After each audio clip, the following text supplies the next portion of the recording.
Day 2 WPO, on est chaud. En effet, ils sont très chauds pour ce D2 du main event. Je suis chaud comme une frite. On est chaud là. À 24 heures du dénouement de cette 10e édition du WPO, la tension est montée d'un cran. Dans la salle de poker, l'air est devenu irrespirable. Et les corps commencent à fatiguer.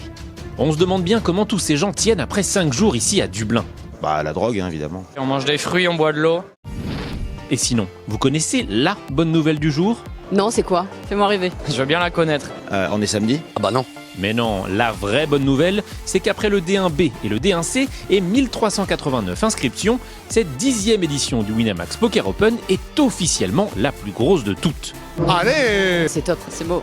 Ah ouais, solide. Bon record. Je sais pas où on met les tables l'an prochain, hein.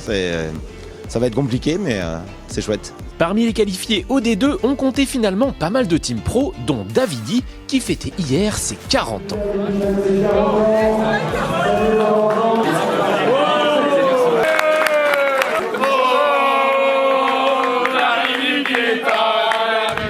Quelques whips étaient également de la fête, et parmi eux, une certaine Estelle Denis, particulièrement ravie d'être en table télé. Mais c'est horrible. Mais c'est le pire qui puisse m'arriver. Je venais ici en détente. J'étais tranquille avec mon petit t-shirt, tout ça. Et je me retrouve à faire de la télé le week-end. Je n'ai pas envie. La télé, c'est du lundi au vendredi. Moi, normalement, le samedi, je suis peinard. C'est-à-dire que j'ai le droit de hyper mal jouer une main. Normalement, personne ne le voit, c'est pas grave. Mais là, c'est affreux, quoi. Non, mais ça me terrifie. Bon, on vous rassure, elle n'est pas restée très longtemps en table télé. 13 minutes pour être exact. Voilà. Tant pis, j'aurais pu doubler. Dommage. Autre petit ange parti trop tôt, notre ami Mohamed Eni a lui aussi bust après quelques mains, et forcément c'est... Dur. Très dur. Vraiment, je suis dégoûté, les amis. Je vais aller prendre une douche habillée, là, je crois. Pardon? Ouais, je suis arrivé 267e sur 1400. Donc, il y a pas mal de mitroglou derrière moi et je suis plutôt fier de moi. Et y a de quoi, Momo. Eux aussi, ils peuvent être fiers d'eux. On veut bien entendu parler de tous les déglingos du jour, et ils sont nombreux. Oh le déglingo. Déglingo. Vive les déglingos. Déglingué. Déglingo. Je suis complètement déglingué, ouais. On est que des déglingos ce soir. Complètement déglingo là. Viens le Big Bang, déglingo. Pardon?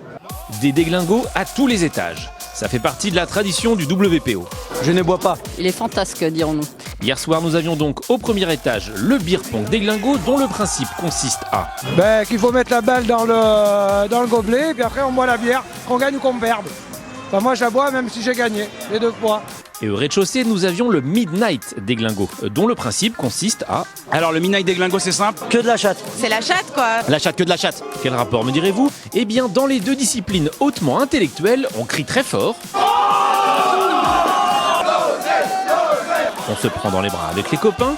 On s'alimente principalement à base de ça et de ça, en évitant bien entendu toute boisson non alcoolisée. Sans bruit, sans rien, laisse-les gueuler, tranquille.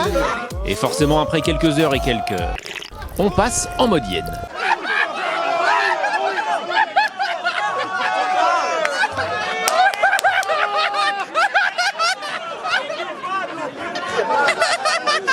Allez, on vous laisse sur ces bien belles images et on vous dit à demain pour le D3.